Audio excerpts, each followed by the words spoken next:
चल bye bye bye. चल निघायचं.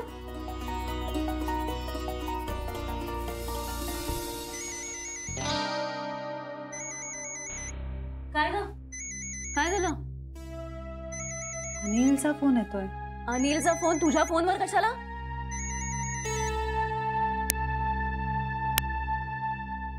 ती उचलत का नाही फोन? परवा तर अगदी मॅडम वगैरे म्हणून माफी मागितली. आत्ता का फोन करतोय हा? तू घाबरतेस ना? घाबरू नकोस. फोन घे आणि ठणकावून सांग त्याला. जास्त बोललास ना तर कंप्लेंट करीन म्हणावं. नाही नको, मी फोन उचलतच नाही. तू जर फोन घेतला नाहीस तर तुला जास्त त्रास देईल तो. अजिबात घाबरू नकोस. हे बघ मी आहे ना, घे फोन. हे बघ तू जर फोन घेतला नाहीस ना तर मी जिजूला सांगेन त्याचा काहीतरी बंदोबस्त करायला. घे फोन. हॅलो. अरे जानू, कशी आहेस तू? कोण बोलतोय? ओळखलं नाहीस का? मी मामा बोलतोय. मामा. मामा? हा. अरे तू कधी आलास? आणि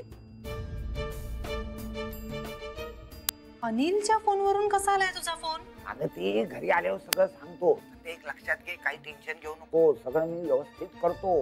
हा. हॅलो, पण तू फोन का केलायस? अरे ते घरी आल्यावर सांगतो बोललो ना. काही काळजी करू नको. ठेव आता. Hello hello.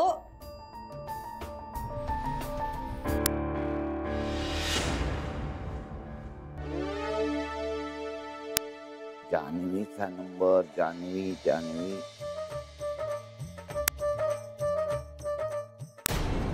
झाला, डिलीट झाला.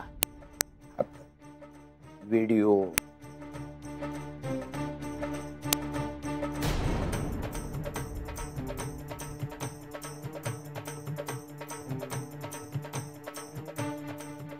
झाला, व्हिडिओ डिलीट झाला.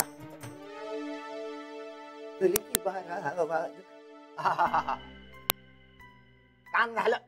हा? झालं झालं. वा, मस्त. ओ ओ फोन फोन तुमचं आहे? हो. बोलून बोलून भूक लागली. आता काहीतरी खायला मागवा. वेटर. अनिलला तू मामा केलास? नाही अगं, माझा मामाच होता. अनिल नावाचा मामा आहे का तुझा? नंबर अनिलचाच होता, पण माझा मामा बोलत होता. म्हणजे काय? माझ्यासाठी पण कोडच आहे. हा काय प्रकार आहे? काही कळतच नाहीये. बरं त्याला विचारायला गेले तर म्हणाला नंतर बोलतो आणि फोन ठेवून दिलाय त्याने. एनिवेज अनिल नव्हता ना. पण मामा अनिल बरोबर काय करतोय?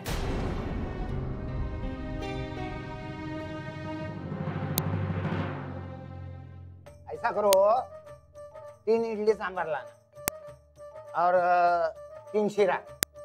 डॉक्टर ने सांगितलंय गोड खायचं, तब्येतीला बरं असतं. और चाय मिळता ना इधर? हाँ, ते 3 चाय लाओ. नुसता चहा घशाखाली उतरत नाही ना. हो. वो टोस्ट रहता है ना, टोस्ट मालूम है ना, टोस्ट, उसको ऐसा चीज लगा के लेकर जा. हाँ, काय म्हणाले गुरुजी? कोण गुरुजी? अहो असं काय करताय तुम्ही? मगाशी माझ्याकडनं फोन घेऊन गेलात गुरुजींशी बोलण्यासाठी. ते गुरुजी.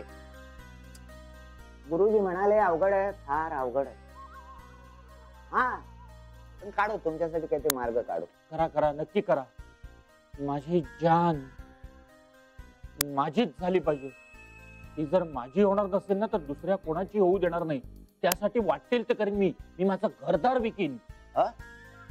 मला सांगा, तुमचं जे घर आहे त्याचं दार कुठे आहे?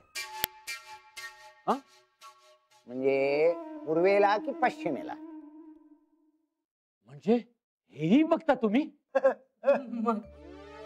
दादाला ना सगळं येतं. अगदी पत्रिका पाहतो, हात पाहतो, एखादा वास्तुदोष असेल तर तेही पाहतो, ग्रह दोष असेल तर त्याचीही शांती करतो. तो ना हिमालयात जाऊन साधना करून आलेला आहे.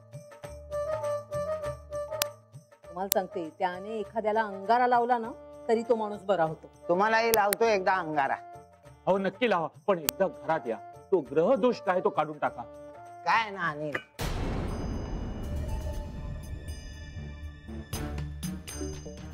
अनिल राव, दोष घरात नाही, माणसामध्ये. म्हणजे नशीब हो, 7 वर्ष झाली मी माझं लग्न जमवण्याचा प्रयत्न करतोय.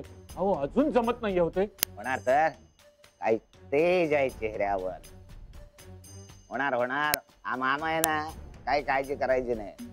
अहो आता त्या वेटरला बोलवा हो. वेटर वेटर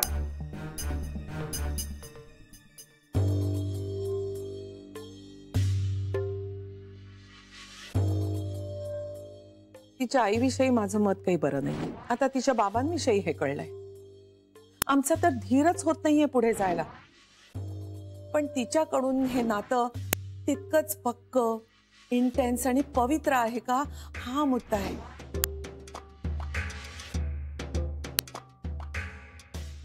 7 जन्माची कमिटमेंट तिने अनिलशी लग्न ठरवताना केली होती. त्याच्याशी लग्न ठरवण्यामागे तिचा वेगळा हेतू होता, नाईलाज होता. आणि तुझ्याशी लग्न करताना तिचा तो हेतू किंवा नाईलाज नाही. जान्हवी बद्दल उलट सुलट माहिती आईजीला देते तरी कोण?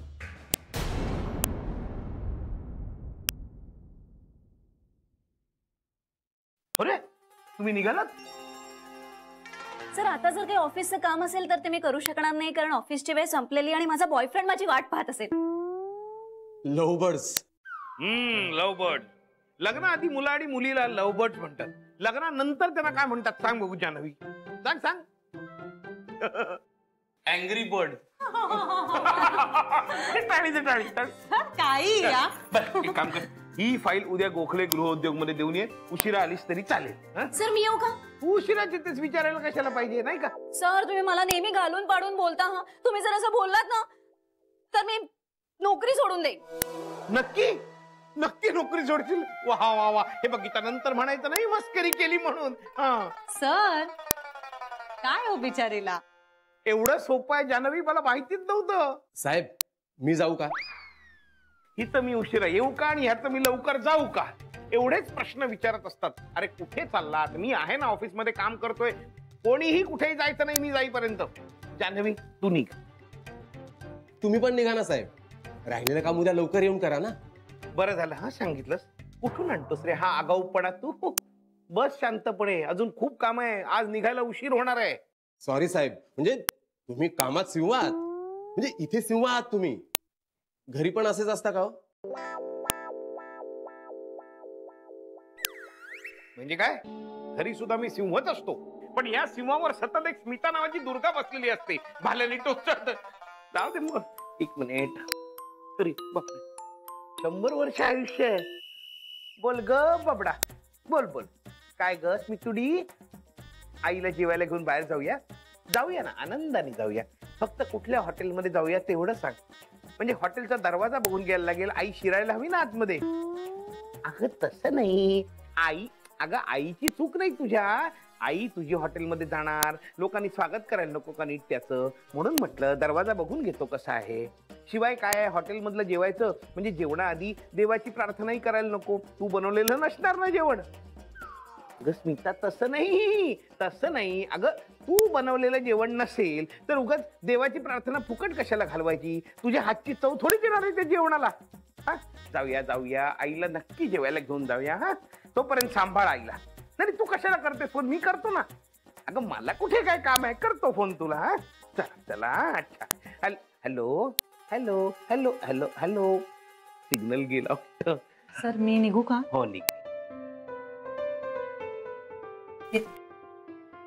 बाय. जवळ गायली संगीत विशारद गीता. बरं मामा, तुझं काय चाललं होतं रे आज? अनिलच्या मोबाईल वरनं कसा फोन केलास तुम्हाला? काय झालं नाही जानू. अगं मी तिकडे गावाला होतो, तेवढ्यात तुझ्या आईचा फोन आला की तो टाकल्या तुला त्रास देतोय म्हणे. आता आपले दाजी हे असे. बरं तो पिंट्या तो अजून लहान आहे, त्यातून सावत्र असली तरी माझी भाजी आहे. माझा जीव राहवला नाही ना. बरं कलाला यातून मार्ग काढता येईल असं वाटलं नाही. मला वाटलं आपण स्वतःच गेलं पाहिजे तरच मार्ग निघेल. म्हणून काशा गुंडाळला आणि आलो मुंबई.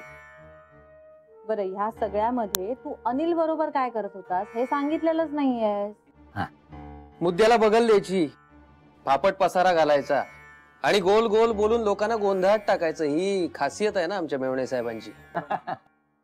अहो जगराटी आहे ती, असं वागावं लागतं. दुसऱ्याचं चांगलं करून आपलं नाही हो कमी होत, नाही कमी होत. तुमच्यासारखं होतं, खाया पिया कुछ नाही गळास फोड्या बारा आणा, तरी मी त्यांना केव्हाचा सांगत होतो की असं टेबला खालून घेत जा. सगळे घेता पण यांचं आपलं नाही. हे आमचे दाजी हरिश्चंद्राचे अवतार ना. काय झालं पुढे, काय झालं? काहीच वाईट झालेलं नाहीये. अगं दातावर मारायला दमडी नाही त्यांच्या खिशात. हा, अजून काय वाईट व्हायचं? सुख फक्त पैशातच नसतं अरे. सुख काही पैशात नसतं. तू सुद्धा काय दाजी सारखी पुस्तकी वाक्यावर विश्वास ठेवायला लागली ते काय? काय तर म्हणे सुख सगळं पैशावर नसतं. बाईक अजून तू लहान आहे, मी अनुभवी आहे. मी सुद्धा असं भारी भारी बोलतो ना, पण कशाला? लोकांना भापवायला. माझा मात्र विश्वास नाही अशा गोष्टीवर. पण मला खरंच असं वाटतं. नाही बाळा, ते त्यांना समजण्याच्या पलीकडचं आहे. थांब तू. अहो काय चाललंय काय तुमचं? घरात आलेल्या पाहुण्याशी हे असं वागायचं का? आणि जानू तू ग, नाही काही लहान मोठं काही आहे की नाही? की मामाला अक्कल शिकवायला निघालीस तू? आई अक्कल नव्हती शिकवत मी त्याला. तू आणि त्यांनी अजून अनिलला का भेटलो हे सांगितलंय का बघा. अरे हो, ते सांगायचं राहिलं नाही का? काय झालं तर हिनं मला फोनवरून सांगितलं होतं ना, तो अनिल हिला त्रास देतोय म्हणून त्याला भेटावं लागलं. मी बोललो त्याला, ए बाबा रे, ती जान्हवी ना माझी भाची आहे, ती काही रस्त्यावर पडलेली नाही. तिच्या वाटेला गेलास तर तुझी वाट लावी. हो हो, मी होते ना बरोबर. नाही हे सगळं ठीक आहे, पण त्याच्या फोनवरून फोन करायची काहीच गरज नव्हती. मी माझा फोन घरी विसरलो होतो. बर, तुझ्या आईच्या फोन मध्ये बॅलन्स नव्हता म्हणून त्याच्या फोनवरून फोन केला की तुला सांगणं गरजेचं होतं ना की बाबा मी त्याच्याशी बोललोय, आता घाबरायचं कारण नाही त्यासाठी. पण मग अशा वेळी पीसीओज असतात रस्त्यावर, तिथून फोन करायचा. त्याचा फोन का वापरला? अगं फुकटात फोन होतोय तर 2 रुपये वाया कशाला घालवा ना. अरे हो, पैशावरून आठवलं. जानू तुझा हात बघू जरा. मला नाही इंटरेस्ट त्याच्यात.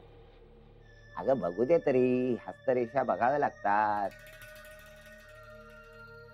कले तोपर्यंत चहा टाक मस्त पैकी. आणि हो, थोडा गोड कर बरं. तुमच्या त्या मुंबईकरासारखा पानसट नको. असं कर ना, माझ्या कपात 4 चमचे साखर टाक.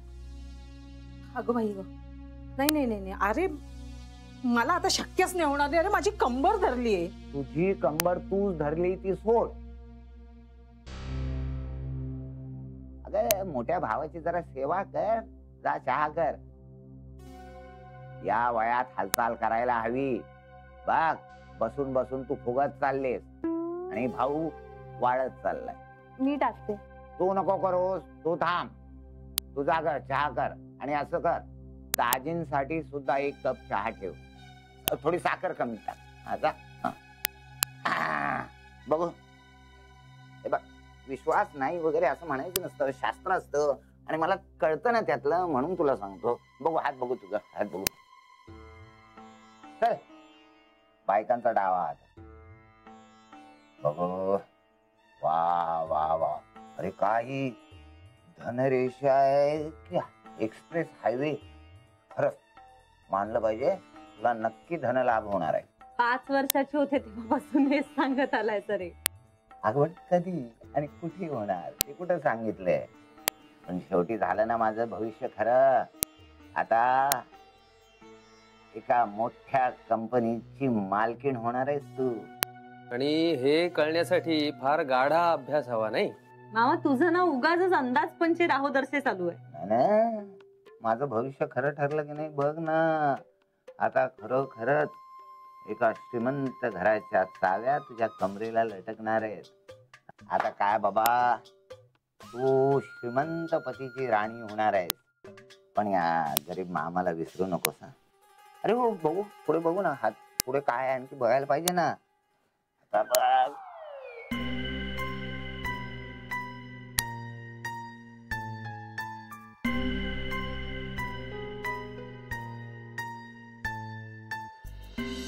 अरे तो अनिल आला होता 2दा. अनिल घरी आला होता? हो, खूपच फाजील माणूस आहे तो. तुम्ही मला सांगितलं का नाहीत पण?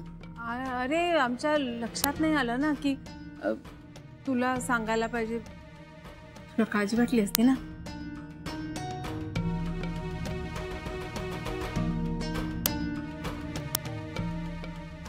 श्री, तिची आई पण आली होती परवा. कोणाची? त्या जान्हवीची. अरे माहित नाही, पण त्या आणि आई असं दोघी त्यांच्या खोलीत जाऊन काहीतरी बोलत होत्या. मी गेले होते ऐकायला, पण आईनी मला परत पाठवून दिलं. श्री, असं का विचारतोयस? अरे मी काही टेन्शन घेऊ शकत नाही तुझं, पण तुझा चेहरा बघवत नाही रे. जीव तुटतोय आमचा. हो, तुझा चेहरा बघवत नाही रे. जीव तुटतो माझा. सांग ना, मी काय करू? मी काही करायला तयार आहे. सांग, काय करू? तुम्ही ऑलरेडी खूप केलेत माझ्यासाठी. आता यापुढे काही नाही. आता जे काही करायचंय ते माझं मलाच.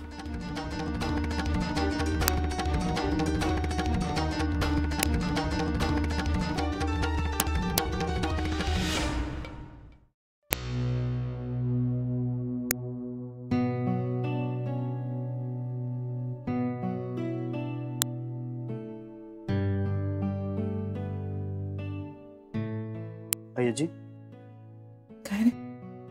झोपतेस? नाही, ये ना. थोडं बोलायचं होतं. बोल. अनिल आपटे आपल्या घरी येऊन गेला हे मला का नाही सांगण्यात आलं? अरे आपल्या घरात एवढी वेगवेगळी माणसं येतात, कुणाकुणाबद्दल सांगायचं तुला? आणि मला अनिल बद्दल सांगायचं होतं, मी ठरवलं पण होतं. पण त्या दिवशी तू घरी आलास तेव्हा इतका आनंदात होतास की तुझ्या आनंदावर विरजण घालावं असं नाही वाटलं मला.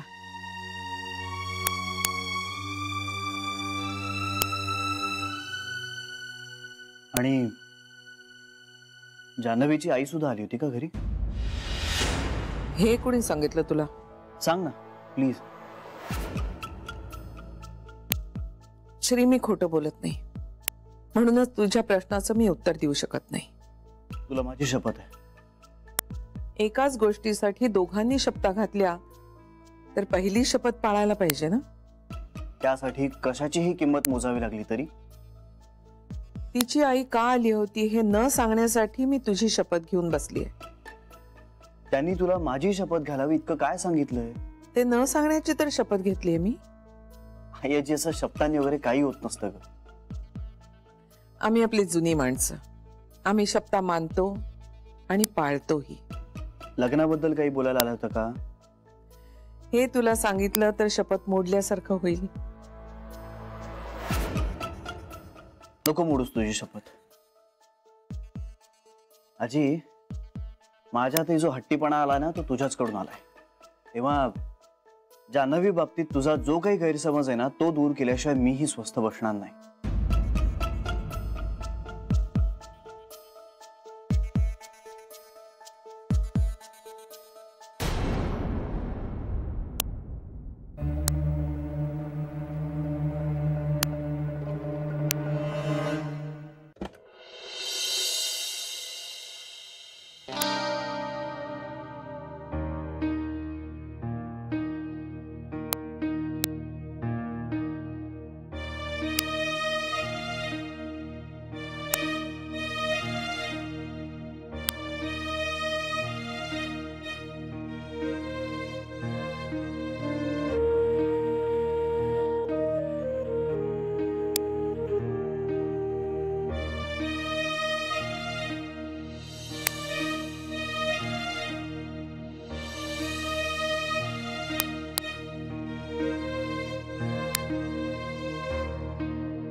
Yes.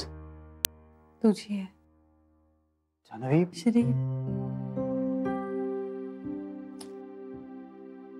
मला राग येतोय खूप स्वतःचा. का? मोठं तोंड वर करून तुला म्हणाले होते तुझी आजी किंवा मी असा प्रश्न उद्भवला तर आजीला निवड. नाही सहन होते. स्वार्थी होते. माझ्या मनात ना खूप संघर्ष चालू आहे सारखा. कधी देवावर रागवते, कधी नशिबावर, कधी स्वतःशीच भांडत बसते. अरे सारखं सारखं असं वाटत राहतं श्री की मी तेव्हाच आजींशी खोटं बोलायला नको होतं. जे आहे ते खरं सांगून टाकायला हवं होतं. एक संधी मिळाली ना तर सगळं खोटं बदलून टाकेन. जे खरं आहे ते त्यांना सांगून टाकेन. म्हणजे त्यांच्या मनात माझ्या विरुद्ध इतक्या उंच भिंतीच तयार होणार नाही. ज्या पार करणं आज तुला आणि मला अशक्य होऊन बसलंय. भूतकाळात जाऊन आपली चूक सुधारायची एक संधी मिळाली पाहिजे रे. त्यांना कसं समजावून सांगू रे की श्री शिवाय एक क्षणही नाही जगू शकत मी. जान्हवी, आता थोडासा टफ टाइम चालू आहे, पण ह्या अशा परिस्थितीतच तर प्रेमाची परीक्षा होत असते ना. आणि अनुकूल परिस्थितीमध्ये प्रेम टिकणं फार काही अवघड नसतं. ते टिकायला फार काही कष्ट नाही घ्यावे लागत. प्रेमाचा खरा कस लागतो तो प्रतिकूल परिस्थितीत. आणि तुला राग येणं, तुझी चिडचिड होणं स्वाभाविक आहे. मला येतो ना, मलाही राग येतो. पण नोईंग आजी असं उगाच नाही वागणार. त्यामागे नक्की काहीतरी कारण असणारे, काहीतरी तिचा गैरसमज झालाय जो फक्त मला दूर करायचा. माझी आजी खरंच खूप मोठ्या मनाची आहे आणि ती माझ्याविषयी थोडीशी जास्त प्रोटेक्टिव्ह आहे, जास्त पॉझिटिव्ह आहे. आणि या सगळ्या काळजीपोटीच ती कधी कधी जे स्टँड घेते ना ते जराशी जाचक वाटू शकतात. पण जान्हवी, तू माझ्या जितकी जवळ आहेस ना तितकीच ती सुद्धा माझ्या जवळ आहे आणि महत्वाची सुद्धा.